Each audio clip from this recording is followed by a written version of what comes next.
Hello and welcome to Virtual Investor Conferences. My name is Phil Carlson, and on behalf of KCSA Strategic Communications, as well as our co-host OTC Markets Group, we're very pleased you have joined us for a fireside chat with SNDL, the largest private sector liquor and cannabis retailer in Canada, as well as a licensed cannabis producer and one of the largest vertically integrated cannabis companies in Canada. Their session will be moderated by Frederico Gomes, Vice President of Institutional Research at ATB Capital Markets. Please note you can submit questions for the presenter in the box to the left of the slides. You can also view the company's availability for one-on-one meetings through the Schedule Meetings tab found on the conference platform. At this point, I'm very pleased to welcome Zach George, Chief Executive Officer of SNDL, which trades on the NASDAQ under the symbol SNDL. Welcome back, Zach and Frederico. Thank you, Phil. Good morning, everyone, and thank you, Zach, for participating. And welcome. I guess, Zach, first question here, for those unfamiliar with SNDL, could you provide a brief overview of your operating segments and your strategy? Sure. And good morning, Frederico. Thanks, Phil, and shout out to KCSA for hosting. Really appreciate the opportunity. Just jumping right into an introduction on SNDL, we're a vertically integrated, diversified, regulated products platform. And we have 4 segments, 3 of which are our operating segments based in Canada: cannabis ops, cannabis retail, and liquor retail. And then we've also built out a sizable investment portfolio that's largely exposed to U.S. Cannabis credits. Going into some of your segments, starting with cannabis operations, I guess that includes operations in Canada.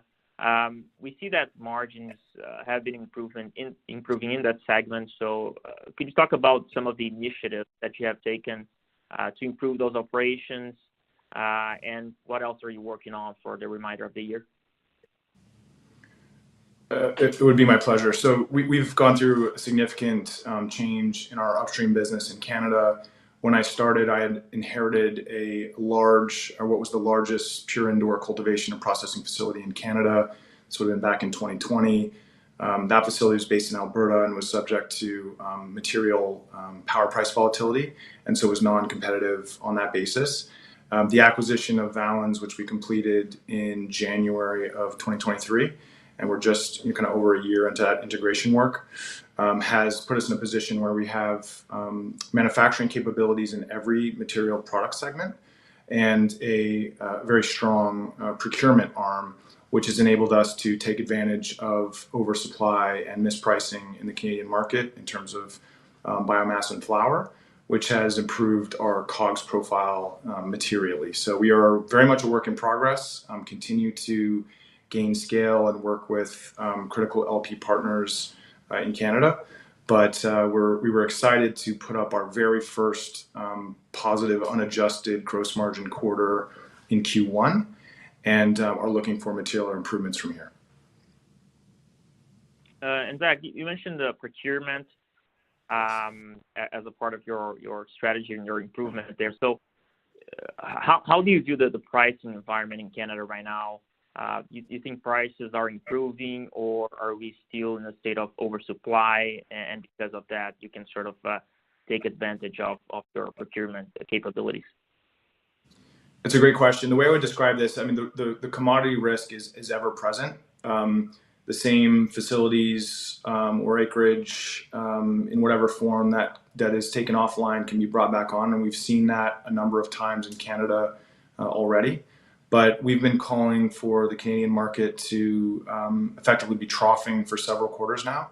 And we are seeing quality biomass and other inputs increase in price. And so some of the prices we were able to acquire flower at scale just 6 months ago are unavailable in that same price band today. Got it. And do you think that that's a risk to your strategy? Well, we have a hybrid strategy because we still have exposure to cultivation, and we take a different approach in all of the markets that we operate in. So we have competitive, low-cost indoor grow that's based in Eastern Canada.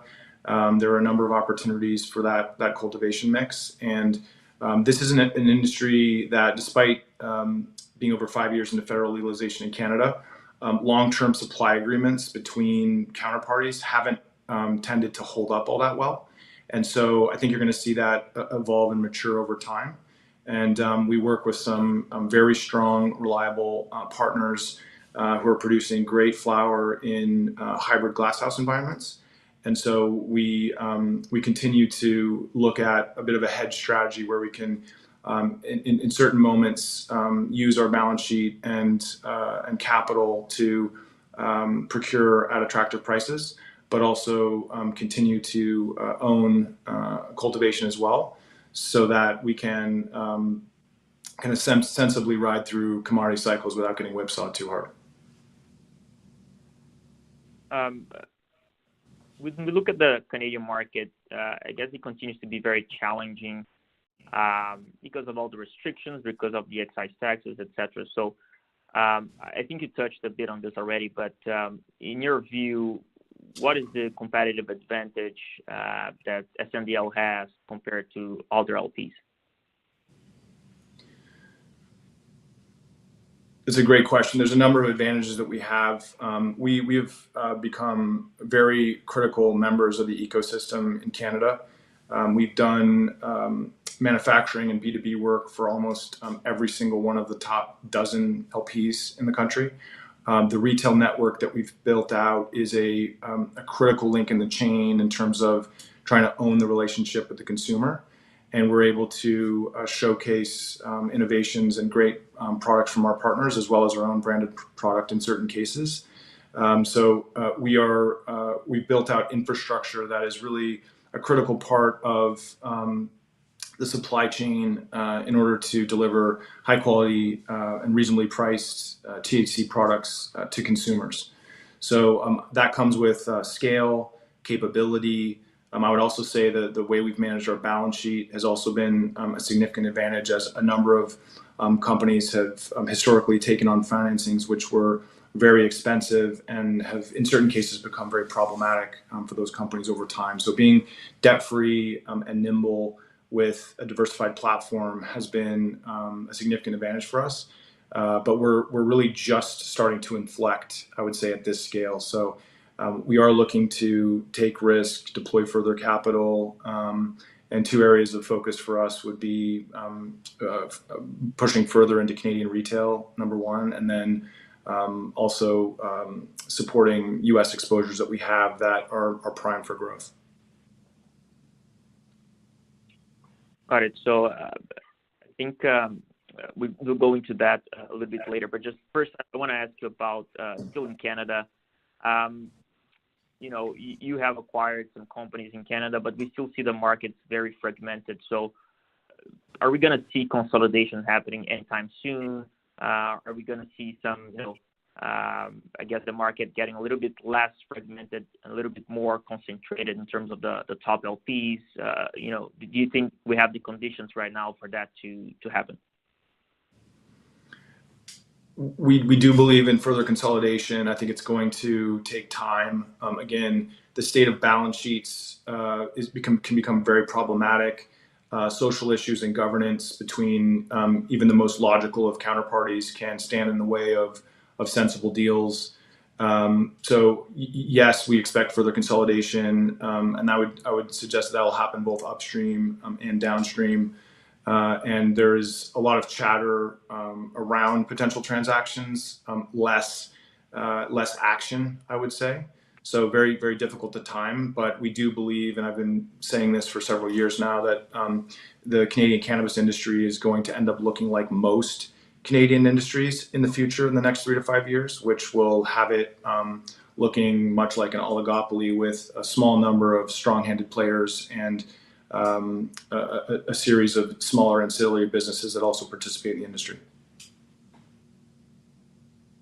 And while that happens, I think international markets have become a big point of emphasis for many LPs, especially Germany and the changes there that we've seen in April. So what is your international strategy?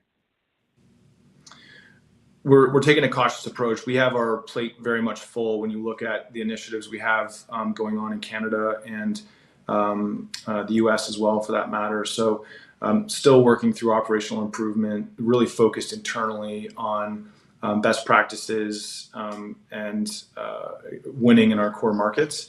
We do have a history of export to a handful of international partners. The German opportunity is sort of new and fresh. We have received first POs and we expect to be shipping product to Germany in the second half of the year.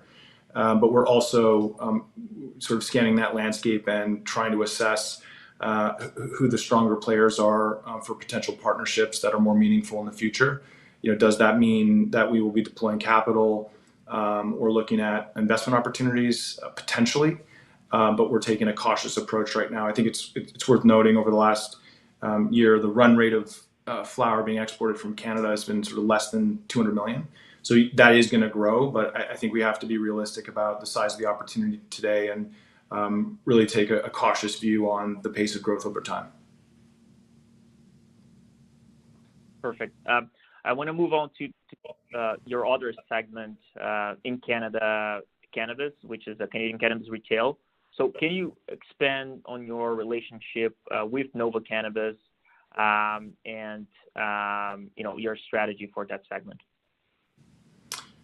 Sure. So I would say that we're a super majority or almost super majority shareholder of Nova and a sponsor. So we provide services corporately to the entity, and our capital has been instrumental in growing that portfolio beyond 100 doors. So we have a very good relationship. The Value Buds banner was very disruptive in the early days of Canadian cannabis. We've seen a number of discount strategies emerge following that. And so it's been the source of a lot of great data and consumer insights when we think about what's working with the Canadian consumer. We have a strong relationship generally with the operating team, and we'll continue to support Nova and the Value Buds banner going forward, as evidenced recently by the effective vend-in of several licenses, including 3 former Dutch Love locations that were very well located in the city of Vancouver in British Columbia. And do you see any further opportunities there in terms of executing on M&A in Canada, in Canada retail? Yes, there is quite a lot of chatter and conversations happening today. I can't really get into too many details, but we are aggressively underwriting a number of portfolios and looking at everything from one-off acquisition opportunities for well-located and performing retail doors to larger portfolios or banner acquisitions that would potentially require a significant amount of our cash balance to be used. So it's a keen focus for us and part of our growth objectives. And I would expect that we do continue to see material growth in our retail platform over the next 12 months. On the retail side still, so you mentioned that you think that the LP market could eventually evolve to mirror other Canadian industries. So I guess that would imply consolidation and concentration of market share. Do you think the same is going to happen in Canadian retail? Yes, absolutely. I do believe there'll be more consolidation. It's a low margin game. You're looking at very small footprints. Scale is an absolute requirement to truly be successful in the retail game. And so you've seen companies like Nova and High Tide, for example, already post free cash flow and positive net earnings. And that's been quite elusive in other links in the chain in the cannabis sector. And scale and solid operating footprints are really critical to that. So I would expect that we see material additional consolidation where it's possible. Obviously, in certain regions of the country, it is not. Quebec is one example. government-run retail there, and you've got licensed caps currently in British Columbia that would stifle, a would-be acquirer of large swaths of retail there as well. Moving on to your other segment, your other operating segment, which is the liquor retail. Could you talk about that segment, the initiatives that you have been working on to improve margins? Absolutely. We've been working with the legacy Alcanna management for just over 2 years to continue to improve our offering and liquor retail segment. We've been able to improve margins by over 200 basis points. We've launched for the very first time a data program. I'm really taking a page out of the cannabis industry book. That's been a modest help and driver. But we've also leaned heavily into private label strategies and trying to get more aggressive and tactical when it comes to procurement and warehousing. Again, our scale really helps in terms of the ability to strategically purchase, at moments when we can access scaled inventory at attractive prices. So all of those factors have contributed to gross margins today that are at all-time highs. So while we are flagging sort of a very mature industry, you're going to see bumps along the way. We're still sort of settling, I would say, after the impacts of COVID. And in addition to that, you have both some changes in consumer tastes and trends, but also a Canadian consumer that is being just absolutely hammered at every turn by inflation. So the perfect time to be optimizing margins as we may see some volatility in revenue going forward.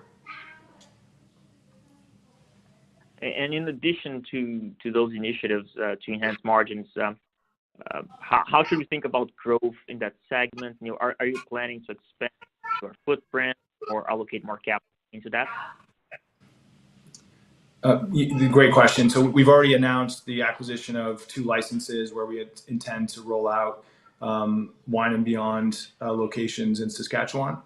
And then we're also watching these privatization trends roll across the provinces. So there certainly is an opportunity for growth. But when you think about the comparable risk-adjusted returns that we see across our various segments in the SNDL platform, liquor may or may not become a top priority when it comes to capital deployment. So yes, we are committed to additional modest growth, but certainly not growth for the sake of growth, because we've got a number of opportunities that will be competing for our capital going forward.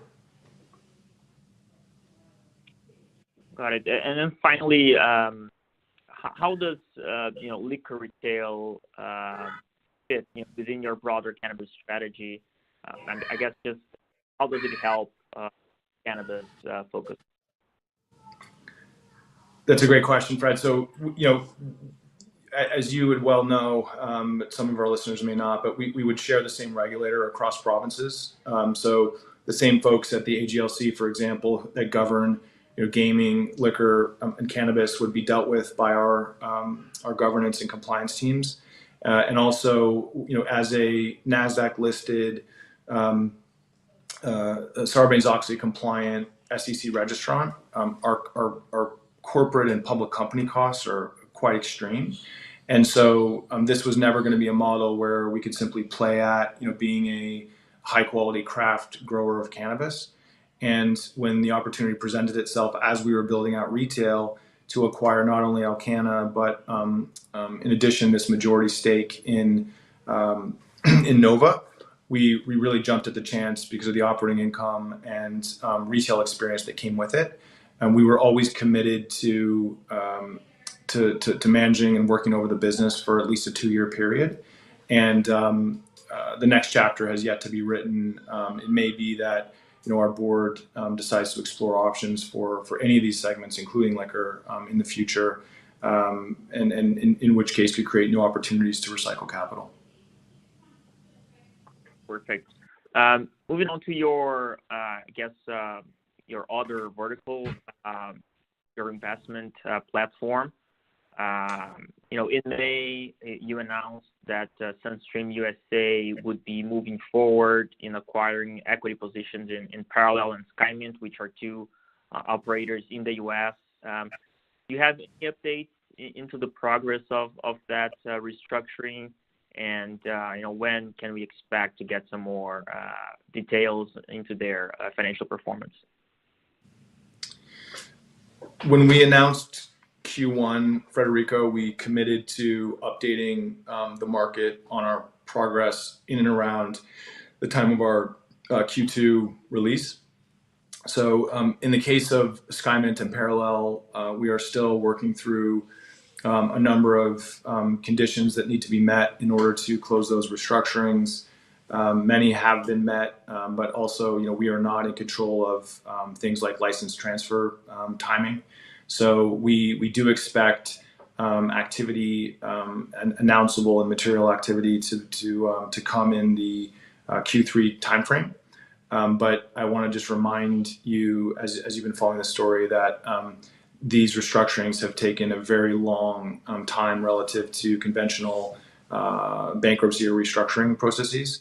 Parallel, for example, will be north of 2 years, which in many ways is absurd. So we don't control the timing, but we're getting very close to the end here. And there's a few more I's to dot and conditions to be met. But we look forward to updating the marketplace and seeing these businesses continue to turn around. And, Sunstream USA, especially, I guess, with Parallel potential legalization in Florida in November, how should we think about the capital requirements of those businesses and, if they require more capital to fund operations and growth over the near term, how would that, play out? How would it play out in terms of the ability to deploy capital? Yes. So in the case of these turnarounds, we're focused on a few things. One is making sure that we have the right culture and really the quality of financial operations. These businesses have gone through tremendous change. They've been put under stress. In the case of SkyMint, the model has been effectively de-verticalized, so really focused on retail. In the case of Parallel, they've gone through a number of iterations in terms of both management and strategy. So stability, first and foremost, has been the objective of those teams.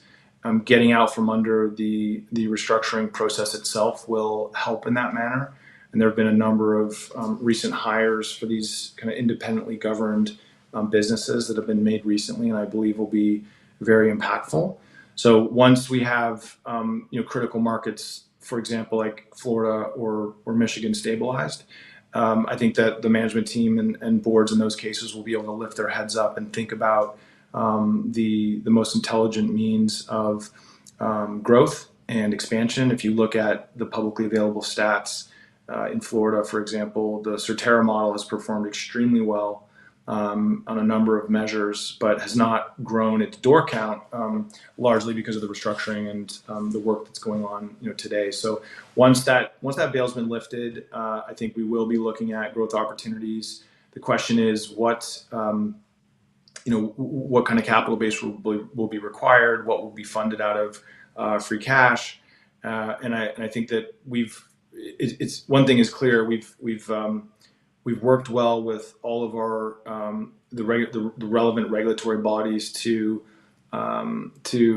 be a key participant and build in this industry and sort of build the platform that we have today. And we have successfully deployed in a compliant and structured manner over $600 million Canadian into the U.S. sector. So I think we've proven time and time again that we have the ability to deploy capital if required. And so don't have firm commitments on that today, but as these restructurings get wrapped up and these businesses find their footing and look towards growth opportunities, that will be for sure a topic of conversation. Can you talk about some of the other investments that you have in your credit portfolio in the U.S.? How are they performing? And then secondly, are you looking at any other U.S. investments at the moment? Any other assets in the U.S. or just for investment purposes? Yeah, assets in the U.S. Yes. So in addition to SkyMint and Parallel, which we've discussed, we have credit exposure to Ascend, Jushi, and Cannabis. Those credits are performing today.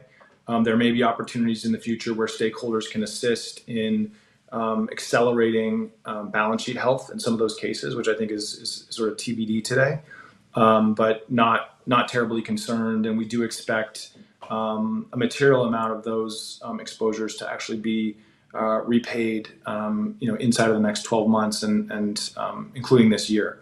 So that will be a source of capital going forward.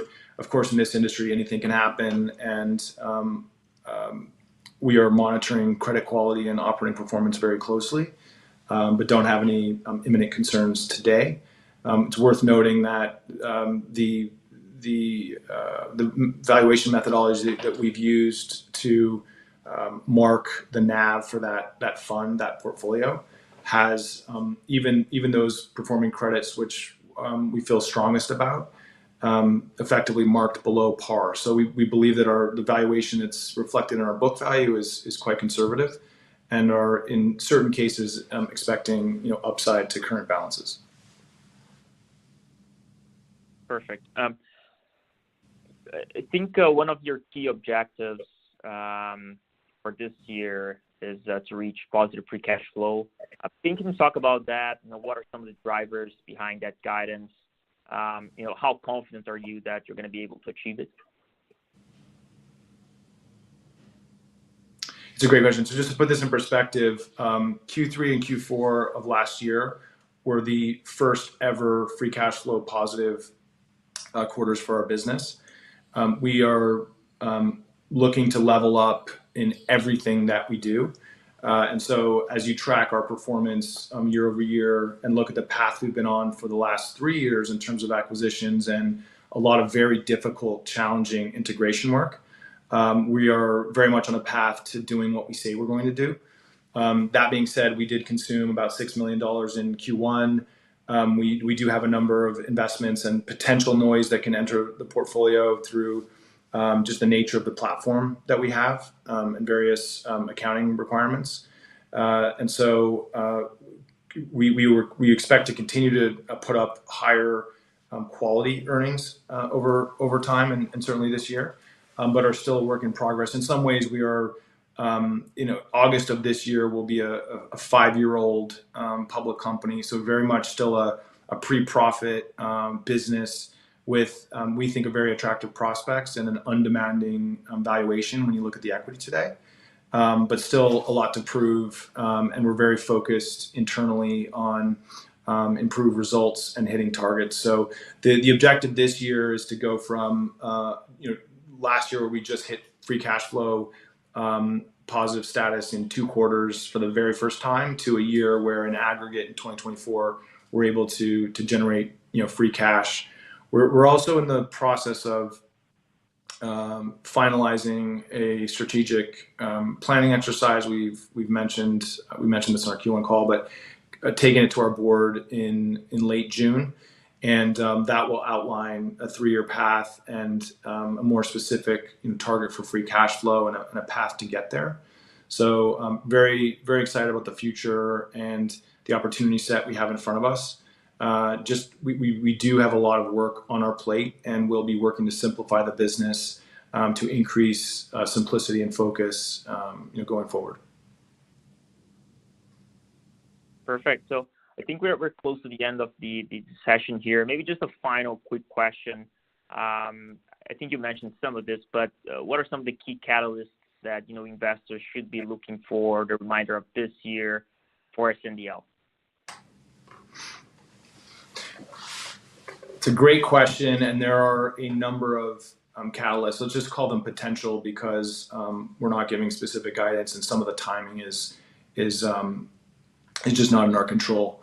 But sort of moving from north to south, we do expect to see some material activity in terms of our cannabis retail network in Canada. We also have a number of credits or loans that have been extended to Canadian companies. One would be Indiva, one would be Delta 9. And so the resolution of those situations will have the potential to be material catalysts for the company. In addition to that, I would expect further rationalization of our portfolio and new relationships on the B2B side, which will be material opportunities for our upstream business in Canada. And then when you look at what's happening in the United States, clearly the close, we first got clearance, or I would say had NASDAQ complete their review of our intended compliant U.S. structure.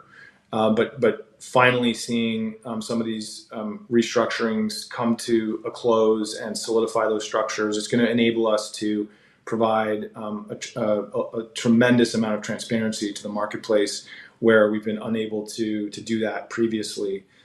So giving more details on that U.S. credit portfolio and the pro forma capital structures for reorganized credits, I think will be another important source of data for investors to be able to judge the value of this platform and our strategic direction. Thank you. Thank you, Zach. That concludes our chat. So thank you everyone that attended. And